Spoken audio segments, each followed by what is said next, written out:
ideas that my readers have been giving me, and there are many. Whatever ideas, I've been compiling them.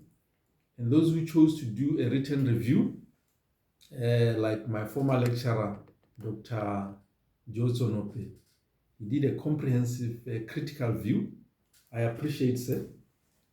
And I'm going to ask for his permission. In my second edition or revised edition, I'll include the review, because it gives a perspective of a senior academic, somebody who taught me, looking at it from a higher angle, because he has done more publication and analysis of writings more than me. So it gives it that academic feel, and I'm very proud of that review. Thank you, sir. We'll now answer a few questions. What prompted you to write this book? There are three possible answers.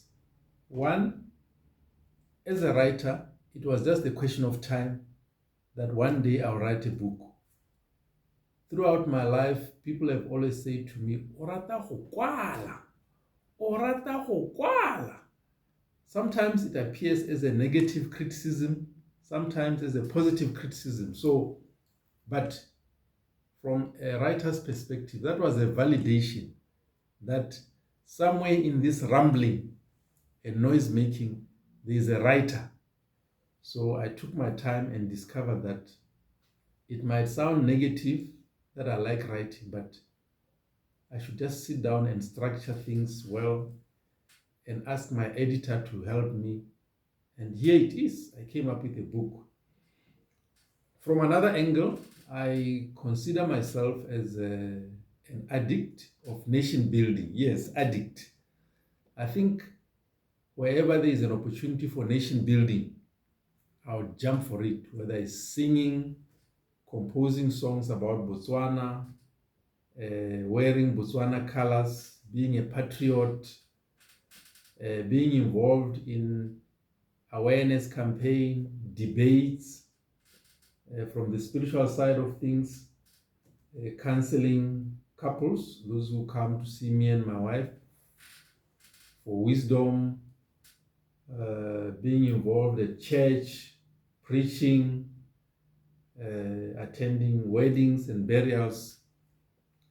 So within my limitations, I've always been an avid believer in nation building. So I thought writing a book is one of the best contributions to building the nation, because as some of you who were at the book launch heard from Professor Reverend Dr. John Philip, no family, no society, no marriage, no family, no society. So in other words, in his esteemed view, and I agree with him, marriage is one of those components that make a reputable and respectable and morally upright society. So I feel so proud that I have also contributed my thoughts and penned down my thoughts, which contributes to nation building. One day when a question is asked, where are the builders of Botswana?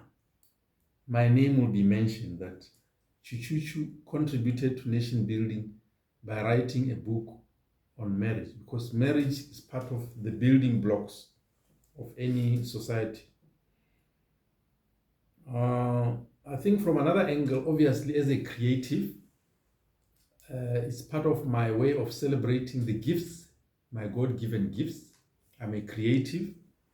When you read the book, there are a lot of stories. Some are things that happened. Some are things which I use as parables to drive a point or teach.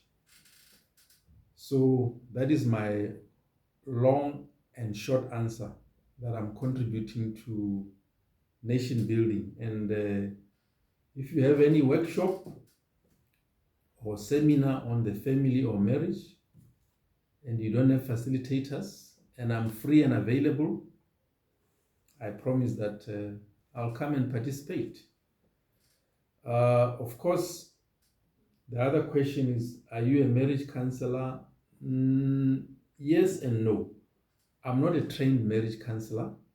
I'm not a professional. There are people who are professionals, they went to school. Mine is just acquired on the long journey of 33 years. There will be those who will find my wisdom useful. So they come to me and my wife and say, hey, why don't you sit down with us and give us some tips?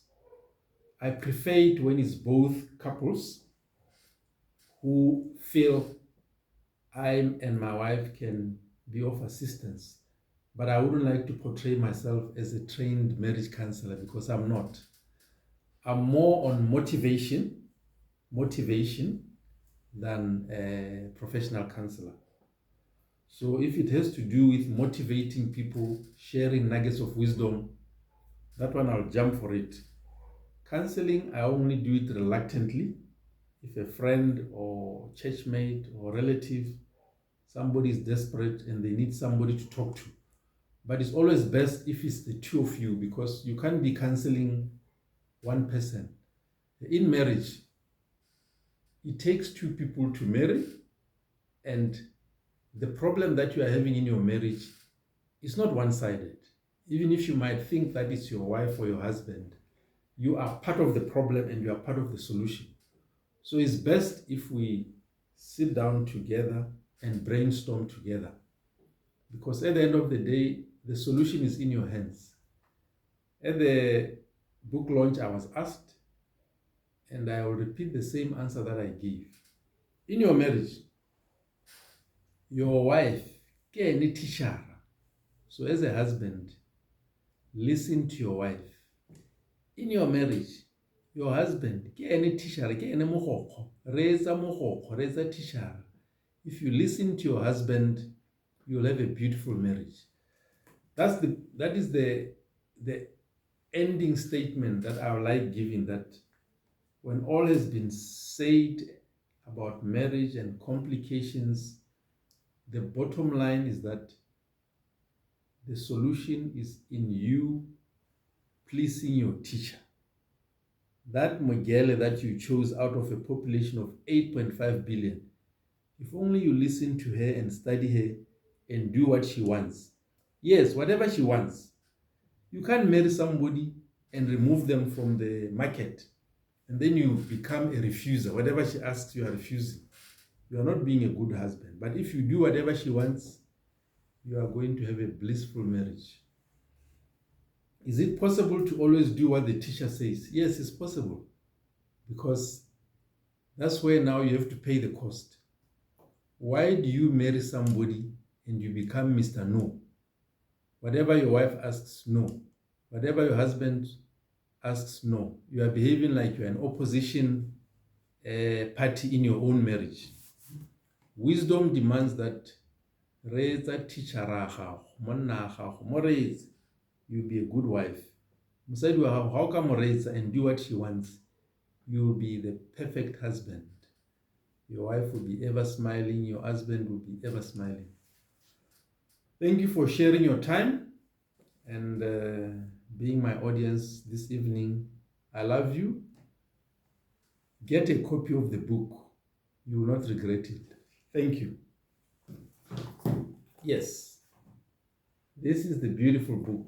This is the back cover, and this is the intimidating front cover with the catchy title, Marriage is a Risk. I love you. God bless you. Mwah.